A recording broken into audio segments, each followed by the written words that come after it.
British hopes of avoiding American trade charges in disarray after US President's announcement Donald Trump could hammer British businesses with bigger US trade tariffs than China after the US President announced plans to punish countries charging VAT on American goods.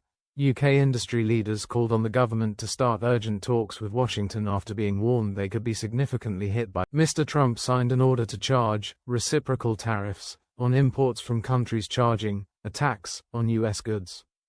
The policy highlighted value-added tax as an unfair, discriminatory or extraterritorial tax, even though VAT is charged on British-made goods as well as imports.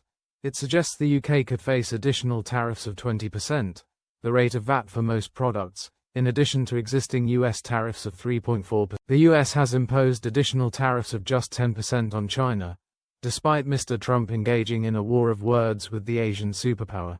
Science Secretary Peter Keir played down suggestions the UK could retaliate with fees of its own, saying, "We will have a cool, clear look at what's in the national interest, and we will respond accordingly, based on what we actually have in fact." Mr. Trump has threatened tariffs on the EU, but the UK is trying to persuade him not to impose charges on British exports. Car makers, the food and drink industry and the pharmaceutical sector would suffer most if tariffs were introduced, the British Chambers of Commerce warned.